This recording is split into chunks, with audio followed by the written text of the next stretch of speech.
Hi hello నమస్తే నా పేరు Radhakrishna. Bigg Boss season 9 season అయితే అయిపోబోతుంది. ఇంకా మనం ఇప్పుడు 11th వీక్ నామినేషన్స్ వరకు వచ్చింది. నిన్న సండే ఎపిసోడ్ మీరు అందరూ చూసే ఉంటారు. మీకు ఎలా అనిపించింది? సండే ఎపిసోడ్కి చెప్పుకునే ముందు ఒక ఇంట్రెస్టింగ్ సీన్ ఒకటి చూపించారు. ఏంటది? సాటర్డే నైట్ నాగార్జున గారు వెళ్ళిపోయాక తనూజ అండ్ ఇమాన్యుయల్ ఒక చిన్న వాదన ఒకటి జరిగింది. ఎందుకంటే అదే తనూజకి నీకెవరు సపోర్టు లేరా అని చెప్పేసి ఒక డిస్కషన్ అయితే నడిచింది కదా సాటర్డే ఎపిసోడ్‌లో. ఆ డిస్కషన్ మీద ఒకటి వాళ్ళిద్దరి మధ్య డిస్కషన్ ఏంటి? నీకు నేను మూడో వారం నుంచి మనకు ప్రాబ్లమ్ అయిన తర్వాత నువ్వు నాతో కలవలేదు. నీకు నాకు అసలు సంబంధమే లేదు. మళ్ళీ ఎందుకు ఈ రకంగా బాధపడుతున్నావు? నా తాలూకా సపోర్ట్‌ని ముంచావు అని చెప్పేసి తనూజ అడగడం జరుగుతుంది. నేనెక్కడ నీకు అడ్డంకి అయిపోయాను అని చెప్పి అడుగుతుంది. నేను అడ్డంకి కాదు. నేను చెప్తున్నదేంటంటే, నీ మీద నాకు సాఫ్ట్ కార్నర్ అయితే ఉంది. ఆ సాఫ్ట్ కార్నర్ వల్ల నేను పోటీలో ఉంటే నేను సరైన డెసిషన్ లేరేమో అనిపించి నిన్ను నా బలహీనతగా చూపించానని ఇమాన్యుయల్ వాదన. కానీ తనూజ ఏమంటది? నేను నీ బలహీనత కాదు. నువ్వు నాకు అడ్డు అని చెప్పేసి నువ్వు నన్ను ముంచావని చెప్పి అది నెగెటివ్‌గా థింకింగ్‌లో చేసుకొని తనూజ విపరీతంగా ఆయన మీద కోపం పడిపోయి ఓ పెద్ద వాదన ఇది చేసింది. దాన్ని ఎపిసోడ్‌లో నాగార్జున గారు కవర్ చేస్తూ, తనకి ఎక్స్‌ప్లెయిన్ చేస్తూ కూడా చెప్తారు. దాని గురించి జరిగింది. అది అక్కడ జరిగిందనమాట. ఇదే ఎపిసోడ్‌లోకి మనం వెళ్ళిపోతే నాగార్జున గారు చాలా యంగ్ అండ్ డైనమిక్ చూడడానికి భలే అందంగా వచ్చారు. ఎందుకంటే ఆయనకి శివ వచ్చి 36 సంవత్సరాలు అయిపోయింది. 36 సంవత్సరాలు అయిపోయినా సరే ఇంకా అదే ఎనర్జీతో, లెవెల్‌తో ఆయన ఏమి డైటో, ఏమిటో ఎంత ఫిజికల్ ఫిట్‌నెస్సు అన్నిటిని మెయింటైన్ చేసుకుంటూ చక్కగా అలాగే ఉన్నారు. చాలా ఆయన గ్లామర్ గురించి ఆడియన్స్ అయితే పొగడడం జరుగుతుంది. ప్రతి వారం ఇది జరిగే తంతే. ఆయన గ్లామర్ గురించి ఎంత చెప్పుకున్నా తక్కువే అయినా సరే ఓసారి చెప్పుకుంటాం. అంతే. అయిపోయింది. అది అయిపోయిన తర్వాత ఇంకా అందరిని హౌస్‌మేట్స్ అందరిని కూర్చొనిబెట్టి ఒక్కొక్కరు ఎలాగున్నారు, హాయ్ అని అడిగి పలకరించి అన్నీ జరుగుతాయి. దాని మీద సేవింగ్ ఒకటి చేస్తారు. ఆ సేవింగ్ అయిపోయిన తర్వాత ఇంకా ముందుకు వెళ్తుంది ఇంకా. సాంగ్సు ఇవన్నీ వచ్చాయి కదా! ఏంటంటే డైలాగు మూకీ భాషలో డైలాగ్ ఉంటది. మీరది చెప్పాలి. ఆ డైలాగ్ యాక్షన్. అంటే ఓన్లీ బొమ్మ మాత్రమే కనిపిస్తుందనమాట. ఆ డైలాగులు చెప్పడంలో మంచి కామెడీ అయితే రసవత్తరంగా జరిగింది. బాగా చెప్పారు ఒక్కొక్కరు డైలాగు. అందులోని ఇమాన్యుయల్ అయితే ఆ డైలాగు అదే 'ఛత్రపతిలోని' ప్రభాస్ గారి డైలాగ్ చెప్తాడు. పర్ఫెక్ట్‌గా చాలా చక్కగా ఎమోషన్స్‌తో కలిపి మొత్తం చెప్పాడు. అది చాలా బాగా వచ్చింది. రన్ అయింది. నెక్స్ట్ ఇలాగ తనూజకి ఇదంతా జరిగింది గదా! అంటే చెప్పడం ఇలా కాదమ్మా నీకు ఇమాన్యుయల్ అంటే ఫేవర్‌గా ఉండాలి. ఎందుకంటే అతని నీ మీద కన్సర్న్ ఉంది. నీకు ఆ కన్సర్న్ లేకపోయినా సరే అంటే ఒకవేళ ఉన్నాదేమో నువ్వు చెక్ చేసుకోగలగాలి. నువ్వది అతనికి కన్సర్న్ లేదని నువ్వెలా చెప్పగలుగుతావు? అని జెప్పి అది చెప్పడం. దాన్ని ప్రొలాంగ్ చేయొద్దు. ఈ వారంది ఇక్కడికే కట్ చేసి, ఆ బ్యాక్ అంతా వదిలేసేయి. ఆ బ్యాగేజ్ తీసుకురాకు. ఎక్కడికక్కడ కట్ చేసి ముందుకు వెళ్ళు అని చెప్పి చెప్పడం అయితే జరిగింది. తనూజకి మంచి హింట్స్ ప్రతి వారం కూడా తనూజకి కరెక్షన్ చేసుకోమని చెప్తూనేవారు. ఎందుకంటే విన్నర్ మెటీరియల్ తనూజ అని చెప్పి విన్నర్‌గా ఆమెని ప్రజలు ఆడియన్స్ డిక్లేర్ చేస్తున్నారు. అయితే అక్కడ అంత నెగెటివ్ అయిపోతున్నదామె.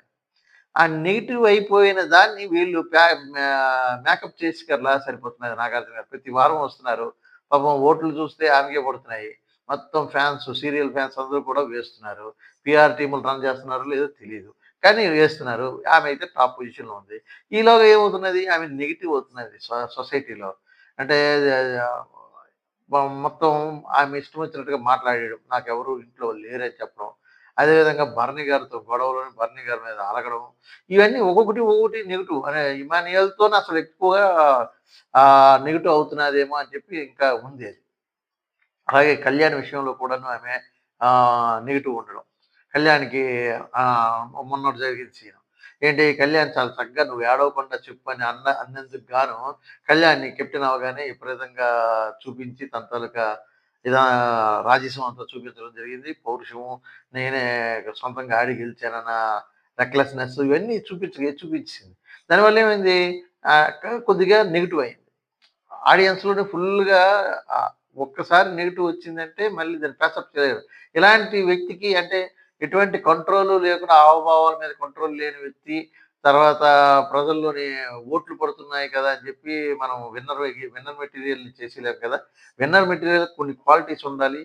కోపము, తర్వాత సిగ్గు, బిడియము, నెక్స్ట్ మంచితనము, మానవత్వము, ఎన్నో కోణాలు. ఈ రకమైన కోణాలన్నీ కూడా చూసి కదా ఇస్తారు winner material. 'Bigg Boss' season 9 winner అంటే అంత దీనిగా ఉండాలి కదా! అలాంటి విన్నర్ మెటీరియల్‌ని నువ్వు సింపుల్‌గా అలకలు, కోపాలు వీటిలకే లూజ్ అయిపోతూ ఉంటే, టంగ్ విపరీతంగా వాడేస్తూ ఉంటే, ఏ విధంగా మీరు ఇస్తారనేది ఒక వాదన వచ్చేస్తది.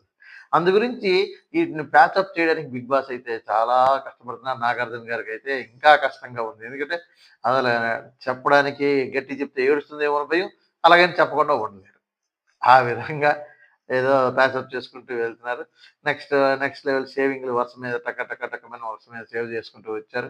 అలాగే గేమ్‌లు. ఇక్కడ నిన్నటి ఎపిసోడ్‌లో ఒకటి చెప్పుకోవాల్సిందేంటంటే, నాగ చైతన్య గారు. నాగ చైతన్య గారు రావడం ఒక ప్లస్ అయింది. ఏంటంటే నాగ చైతన్య గారు దేనికొచ్చారు?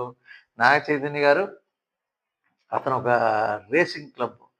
ఆయనకి చాలా ఇష్టం. 'నాగార్జున' గారికి చాలా ఇష్టం. 'నాగార్జున' గారి సినిమాలు 'ఊపిరి' సినిమాలో చూపిస్తారు రేసింగ్. అంతకుముందు బైక్ రేసింగ్‌లు చూపిస్తారు. 'నిన్నే పెళ్లాడతా' సినిమాల్లోని బైక్ రేసింగ్‌లు చేస్తారు. అలాగా ఆయన రేసింగ్‌ల్లో ఎక్కువగా పాలుపంచుకుంటూ ఉంటారు. అలాంటి సీన్స్ పెడుతూ ఉంటారు సినిమాల్లోని. 'నాగార్జున' గారికి అవి ఎక్కువున్నాయి. అలాంటిది 'నాగార్జున' గారి కొడుకుగా అంటే మన నాగ చైతన్యకు కూడా ఇంట్రొడ్యూసింగ్ చేస్తారు చూసారా? మై సన్ అని. అంటే ఇప్పుడిప్పుడే ఈ మొత్తం అన్నిటిలిని హ్యాండ్ ఓవర్ చేస్తూ వీడు డల్ అయిపోకుండా ఉండాలని చెప్పి ముందుకు తీసుకెళ్ళడానికి, బాధ్యతలు అప్పజెప్పడానికి అన్నట్టుగా ఉంటది ఆ సీను. తీసుకొచ్చి నా కొడుకు అని బాగా పరిచయం చేయడం స్టేజ్ మీద అందరికి ఆడియన్స్ అందరికిను. అందరికీ తెలుసు నాగ చైతన్య అంటే నాగార్జున గారి కొడుకని. ఇంకా మళ్ళీ ఆయన సెపరేట్‌గా పరిచయం చేస్తారు. చేసినా అది బావుంటది. నెక్స్ట్ నాగ చైతన్య గారు ఎందుకొచ్చారని ఆయన ఒక రేసింగ్ క్లబ్‌లోని ఒక టీమ్‌నయితే కొనుక్కున్నారు. హైదరాబాద్ టీమ్‌ని ఇప్పుడు కొనుక్కున్నారు. ఇది నెక్స్టు గోవాలోని, తర్వాత ముంబైలోని, నెక్స్ట్ ఇంకా అంటే విదేశాల్లోని గట్టా జరుగుతుంటాయి ఇవి రేసింగ్‌లు. వాటిలకి ఈ టీమ్‌ని అందరిని కూడా పంపిస్తూ ఉంటారు. ఒక 4 మెంబర్స్. ఆ 4 మెంబర్స్‌లో 1 లేడీ. మొత్తం 3 గట్స్ ఉండాలి. అంత స్పీడ్ అంటే దానికి స్పీడ్ కూడా చెప్తారు.